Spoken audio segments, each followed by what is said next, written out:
जी नमस्कार साथियों। तो कैसे हैं आप लोग? मैं आशा करता हूँ कि आप लोग बेहद ही अच्छे होंगे, स्वस्थ होंगे, मस्त होंगे और खुश होंगे और खुशी-खुशी आज आप इस वीडियो को देख रहे होंगे। तो आज इस वीडियो में होने वाला है कुछ ख़ास और ख़ास यह है कि जैसा कि आप लोग जान रहे हैं कि आज पीएससीबी की तरफ से मैट्रिक का रिज़ल्ट प्रकाशित हुआ है और उस रिज़ल्ट प्रकाशित होने के दौरान रिज़ल्ट में 51 ऐसे कैंडिडेट रहे हैं जो स्टेट टॉपर हुए हैं, बिहार टॉपर हुए हैं। तो उसी बिहार टॉपर में, उसी स्टेट टॉपर में भी हमारे समस्तीपुर जिला अंतर्गत विभूतिपुर प्रखंडाधीन महती दक्षिण पंचायत निवासी शंकर महतो जी की बच्चियाँ जो द्वितीय स्थान पे है बच्चियों में, उनका नाम कुमारी रंजना है, जिन्होंने state topper 9th rank achieve की है।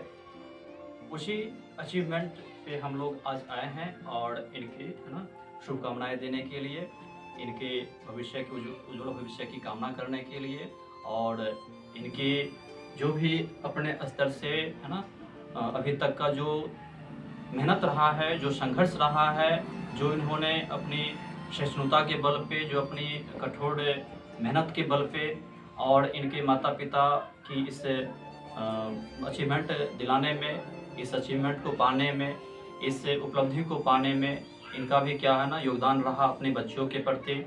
उसी योगदान पे चर्चा कुछ करेंगे अपने माध्यम से भी। ये लोग बताएंगे कि बच्चों को किस प्रकार से ट्रीट करना चाहिए, जो एक मजदूर किसान रहते हुए इस ग्रामीण परिवेश से और इस क्षेत्रीय परिवेश से बिलोंग करके अपने बच्चों को, अपने जो भी और आसपास में जो भी बच्चे हैं पढ़ने लिखने वाले, ठीक है, उन सभी को भी मोटिवेट करते हुए, अपने बच्चों को भी मोटिवेट करते हुए और इस योग्य बनाए हैं कि आज इनका बच्चियाँ 9th रैंक अचीव की है और 9th रैंक अचीव करके अपने माता पिता के सर को ऊंचा की है और इन्हें उस सम्मान के उस लेवल पे पहुंचाई है जहां से फख्र महसूस करें, जहां से गौरवान्वित हो सकें। तो इसी उपलक्ष्य में आज कुमारी रंजना हाँ, कुमारी रंजना को इस 9th रैंक अचीव के उपलक्ष्य में अपने तरफ से मुँह मीठा खुशी के साथ इसे मुँह मीठा खाने का अवसर प्रदान हुआ है, इस पे करा रहे हैं।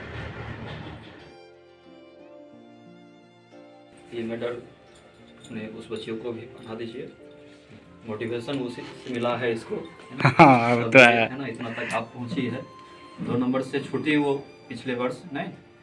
तो ये इनके कुमारी रंजना की बड़ी बहन मुंजन कुमारी हैं, जिनसे ही मार्गदर्शन पा करके, जिनके नक्शे कदम पर ही चल के, जिनके स्ट्रेटेजी को ही फॉलो करके ये अपनी इस अचीवमेंट को प्राप्त की है, 9th रैंक अचीव की है। तो इस मोटिवेशन के रूप में इनकी गुंजन बहन रही, बड़ी बहन जो है, ठीक है, वो रही। तो उन्हें भी इस खुशी के मौके पे सम्मानित करने का जो अवसर प्राप्त हुआ है, वह इनके माता पिता जी के द्वारा गौरवान्वित होने का पल है, ये खुशी का क्षण है। हम आगे नेक्स्ट सेशन की ओर बढ़ते हैं और नेक्स्ट सेशन में मैं इनसे परिचय लेते हुए और इनकी क्या गोल है, इनकी क्या एम है, एम इन लाइफ है क्या इनका अपना विचार है, क्या अभिव्यक्ति इनका रहा है अभी तक का, मेहनत के दौरान से लेकर के, संघर्ष के दौरान से लेकर के, और आगे क्या अचीवमेंट करना चाहते हैं, किस लेवल को प्राप्त करना चाहते हैं और किस फील्ड में जाना चाहते हैं, किस विभाग में ये अपना भूमिका निभाना चाहते हैं, उस प्रति भी कुछ 2 शब्दों से, ठीक है, अपने आप को ये रिप्रेजेंट करेंगे।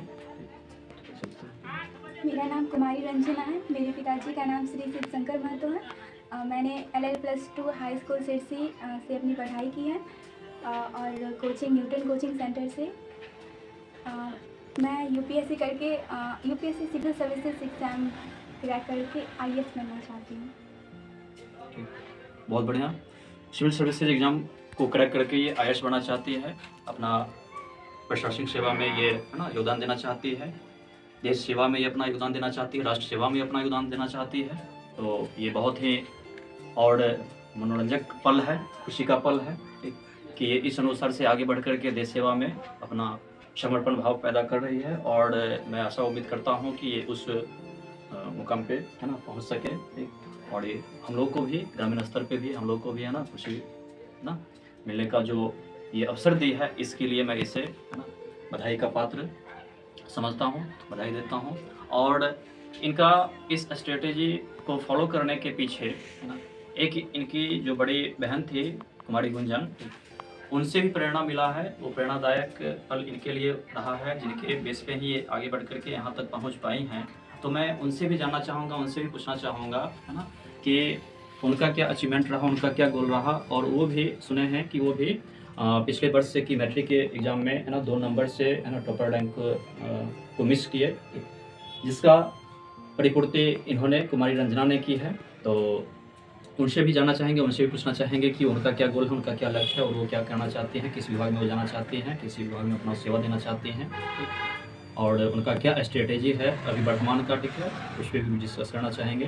तो आप अपना बारे में बताएं। जी, मेरा नाम गुंजन कुमारी है। मेरे पिताजी शिवशंकर महतो हैं, मम्मी फूल कुमारी है। और मैं अभी 11th में हूँ। मेरा 10th में 466 मार्क्स था एंड आर्ट्स 11th में आर्ट्स सब्जेक्ट से स्टडी कर रही हूँ और आगे सिविल सर्विस एग्ज़ाम भी देना चाहती हूँ। बहुत बढ़िया।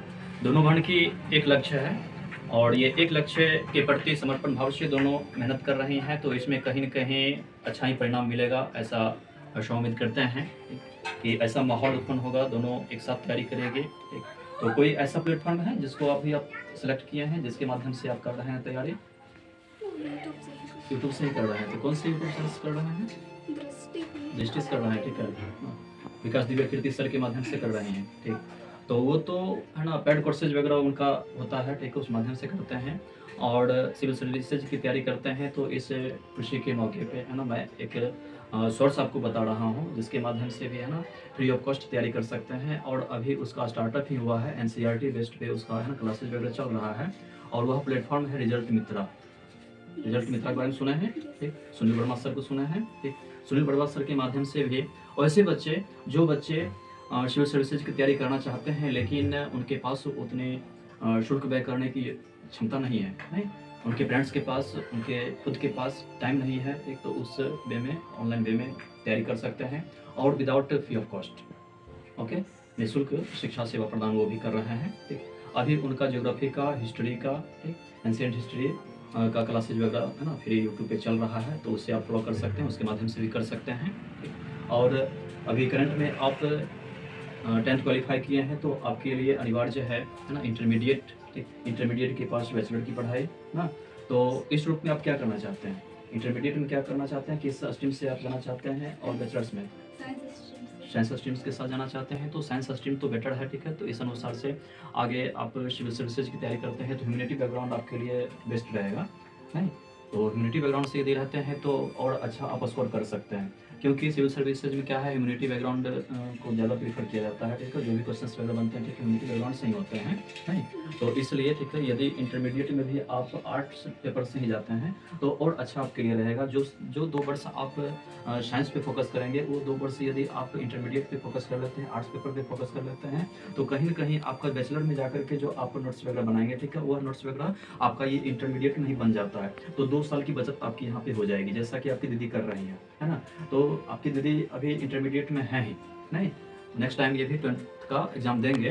तो अभी जो ये कर रही होंगे तैयारी, ठीक, और इनके लिए मैं बता देना चाहता हूँ कि जो भी है ना सब्जेक्ट के साथ भी तैयारी कर रही होंगी आर्ट्स पेपर में, और जो भी सब्जेक्ट है, ठीक है, उस सब्जेक्ट में एकदम बारीकी से, ठीक, नोट्स बनाते हुए अभी से यदि चलते हैं तो आपकी UPSC की जब पेपर होगी, ठीक है, बैचलर डिग्री के बाद, ठीक, उस समय के लिए अभी आप यदि नोट्स बनाए हुए रहते हैं और उस पर शॉर्ट है ना ब्रीफ करते हुए उस समय चलते हैं तो बेटर रहेगा, ठीक है। तो अभी आपका है ना नोट्स पे विशेष फोकस होना चाहिए, विशेष कमांड होना चाहिए, ठीक। और यदि आप साइंस लेते हैं तो साइंस से क्या होता है कि साइंस में ह्यूमैनिटी बैकग्राउंड नहीं आ पाएगा, साइंस पेपर सिर्फ आ पाएगा, है ना, फिजिक्स केमिस्ट्री और बायोलॉजी आ पाएगा, मैथमेटिक्स आ पाएगा, ठीक है। तो इसका भी रोल है, लेकिन ह्यूमैनिटी बैकग्राउंड की अपेक्षा कम रोल है, ठीक है। तो इस पर भी फोकस करना है, ठीक, और उस चीज़ पे भी फोकस करते हुए चलना है, ठीक है। तो अच्छा है, आप साइंस से जाना चाहते हैं तो वो भी कर सकते हैं, बेटर रहेगा आपके लिए, ठीक। लेकिन आपकी दीदी आर्ट पेपर्स हैं और आर्ट पेपर्स की जो नोट्स वगैरह प्रिपेयर जो कर रही हैं, ठीक है, उनको भी आपको देखते रहना है, ठीक है। कभी कभी मतलब उनसे भी लेते रहना है, कभी कभी है ना उनका भी नोट्स वगैरह देखते रहना है और डिस्कशन करना है, ठीक है। जो चीज़ आपकी दीदी पढ़ी है आर्ट पेपर से, ठीक है, वो चीज़ आप नहीं पढ़ रहे हैं क्योंकि आप साइंस से पढ़ रहे हैं ना इंटर, ठीक, तो उस चीज़ से आप तो क्या है दूर है, ठीक है। तो क्या करना है, जब भी आपको समय मिले तो आप अपने दीदी के भी नोट्स वगैरह जो भी है, ठीक है, उसको भी आप पढ़ते हुए रहेंगे, ठीक है। तो क्या होगा, आपका इम्यूनिटी बैकग्राउंड भी स्ट्रॉन्ग होता हुआ चला जाएगा, है ना। और जो आपका है साइंस बैकग्राउंड का, ठीक है ना, साइंस स्ट्रीम का, ठीक है, तो साइंस स्ट्रीम से रिलेटेड भी आप क्या अपने कोचिंग इंस्टीट्यूट में पढ़े हैं, है ना, वो भी नोट्स वगैरह बनाएंगे, ठीक है। और उससे भी रिलेटेड आप अपनी दीदी से शेयर करेंगे, दीदी से है ना डिस्कस करेंगे, ठीक है। तो क्या होगा, दीदी का भी है ना साइंस बैकग्राउंड से भी, फिजिक्स केमिस्ट्री बायो और मैथमेटिक्स से भी रिलेटेड जो भी थ्योरी वगैरह रहेगा वो से भी सॉर्ट आउट हो जाएगा, है ना। तो ये दोनों के लिए इक्विवेलेंट रहेगा, दोनों के लिए है ना प्रीफर वैलिड रहेगा, ठीक है। कहीं कहीं आपको भी है ना, अभी आर्ट्स में है तो आपको यूपीएससी तैयारी करने के लिए साइंस भी पढ़ना ही पड़ेगा, मैथमेटिक्स पढ़ना ही पड़ेगा, रीजनिंग पढ़ना ही पड़ेगा, हाँ। तो आपके माध्यम से यदि ये चीज़ हो जाती है तो उनकी भी समय की बचत होगी, 2 साल समय की बचत उनके लिए भी हो पाएगी और आपको भी साइंस से, ठीक है। तो आपको जो समय पढ़ना पड़ेगा साइंस बैकग्राउंड का, ठीक है ना, वो चीज़ अभी से ही क्लियर होता जाएगा, ठीक है। तो ये इनका स्ट्रेटेजी रहा और ये इनका लक्ष्य रहा, ये इनका एम रहा। तो इस एम पर भी है ना इन्होंने अपने जो अभिव्यक्ति थी वह दर्शाए, तो इस अनुसार से भी जो गाइडलाइंस होना था, ठीक है, मैंने किया। और इस अचीवमेंट को पाने में इनके माता पिता जी के द्वारा क्या रोल रहा है, क्या भूमिका रहा है ना, क्या इनका विचार रहा, क्या ख्याल रहा, जो अपने बच्चे को इस रूप में ढाले हैं, इस रूप में तैयार किए हैं, ठीक, उनसे भी कुछ जानना चाहेंगे। तो इनके पिताजी पढ़ाई लिखाई है, पढ़ने में मान लीजिए जो बच्चा पढ़ने में लगनशील है उसे जितना आगे बढ़ा सके। जी जी। और ये चीज़ का कहाँ से ख्याल आया कि अपने बच्चों को यदि है ना ऐसा माहौल देते हैं, इस प्रकार से हम है ना बच्चे पे यदि खर्च कर रहे हैं, इन्वेस्ट कर रहे हैं, तो ऐसा माहौल दे करके चले ताकि हमारा बच्चा यहाँ तक पहुँच पावे। तो देखिए सोचे बेचारे कुछ नहीं थे, बाकी बच्चा जैसे पढ़ने में आगे बढ़ते गया वैसे ही मेरा भी मन आगे बढ़ता चला हुआ गया, नहीं अभी मोटिवेट होते हुए चले गए, हाँ। नहीं कि मेरा बच्चा हमेशा सभी क्लास में अच्छा करता हुआ आया है, तो इसे और सुख सुविधाएं देने की आवश्यकताएं हैं, हाँ, तो जितना आगे बढ़ सके उतना आगे तो वो चीज़ करते हुए आए और उसी का परिणाम है आज की आपकी दोनों बेटियां इस योग्य बन चुकी हुई हैं, नहीं। और पिछले रिजल्ट में जो कमी रह गई इनकी बड़े दीदी के माध्यम से, ठीक है, उस कमी को आपने पूरी की, हाँ, ये भी काफ़ी गर्व की पल है, ठीक। और इस अनुसार से आप अपने से जो छोटे आपके भाई हैं, आपकी बहन होंगे, आपकी गांव समाज टोला पड़ोस में जो कुछ छात्र छात्राएं हैं, उन्हें आप क्या कहना चाहेंगे इस पर? वो भी अच्छी तरह से पढ़ाई करे, डेली स्कूल वो जहाँ पढ़ते हैं वहाँ जाए, मिस ना करे और क्लास में अच्छे से फोकस से पढ़ाई करे। सर जो कह रहे हैं उस बात पे अच्छी तरह से ध्यान दें। ये आपके लिए रहा, ठीक है। माता जी भी हैं, इनकी माता जी का है ना, इनके पिताजी जो रहे वो तो अपना जो इनका कार्यशैली था उसमें तल्लीन रहे, उसमें व्यस्त रहे, बिजी रहे, और इनकी माता जी की देख रेख में ये दोनों बच्ची पढ़ी और आगे बढ़ी। और इनके एक भाई भी हैं छोटे जो अभी अध्ययनरत हैं, आने वाले समय में, आने वाले भविष्य में ये भी इस रैंक को अचीव करें। इनकी बड़ी बहन जो थी वह 2 मार्क्स से छूट गई, मिस हो गई, है ना, तो उस चीज़ को पूरी की इनकी छोटी बहन। और उसके बाद जो भी है ना, ये तो 9th रैंक अचीव किया, ठीक है, लेकिन हम आपसे आशा उम्मीद रखते हैं कि आप फर्स्ट रैंक की एम लेकर के चलें और उस स्ट्रेटेजी के साथ आप तैयारी करें ताकि इनसे भी जो 8 रैंक और है, ठीक है, उस सभी को अचीव करते हुए आप फर्स्ट रैंक को अचीव कर लें, ठीक है। तो ऐसा मोटिवेशन बना करके अभी से चलना है। जहाँ भी पढ़ रहे हैं, जिस भी इंस्टीट्यूट में पढ़ रहे हैं, वहाँ जो भी है ना गाइडलाइंस दिया जाता है, जो भी है ना सॉर्ट आउट्स वगैरह किया जाता है, ठीक है, उस सभी को काफ़ी बारीकी से देखते हुए चलें, ठीक है। और जो भी आपकी परेशानी खामी आती है, ठीक है, उस सभी को भी दूर करते हुए अपने सिस्टर्स के माध्यम से चलें, ठीक है। और इनकी मम्मी जी रहे हैं, ठीक है, घर पे रहें, इनके देख रेख में इनकी पढ़ाई लिखाई होती रही, ठीक है। तो उनका क्या डेली रूटीन रहा है ना, उस पर भी हम लोग है ना थोड़ा चर्चा करते हैं। तो आप बताएंगे कि आप अपने घरेलू कार्यों को करते हुए, घर गृहस्थी को देखते हुए, संभालते हुए, अपने दोनों बच्चों पे केयर करते हुए आए हैं, ठीक है। और जिसका परिणाम ये है कि आज आपकी बच्ची है ना 9th रैंक अचीवर बन पाई है, टॉपर, स्टेट टॉपर बन पाई है, ठीक। तो इस संदर्भ में आप भी 2 शब्द बोलें।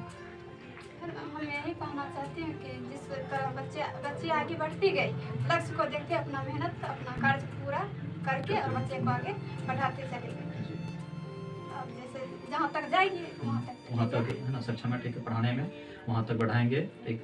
अब इसमें इनकी दोनों बच्चियाँ गुंजन कुमारी और हमारी रंजना का है ना अपनी दायित्व बनती है कि इस अपनी दायित्व को किस प्रकार से निभा सकें, नहीं अपने माता पिता जी की जो ख्वाहिश है, जो इच्छाएं हैं, जो उद्देश्य है, उस उद्देश्य पे है ना खरा उतर सकें। अब इन दोनों की दायित्व है ना इस अनुसार से निभाते हुए आगे चले, जिस प्रकार से अभी तक है ना टॉपर बनती हुई आई है, आगे भी टॉपर बनते हुए जाएं और जल्द से जल्द अपनी अचीवमेंट को ये प्राप्त करें, ठीक, जैसे सिविल सर्विसेज की इनकी एम है, ठीक, उसे अचीव कर सकें, ठीक।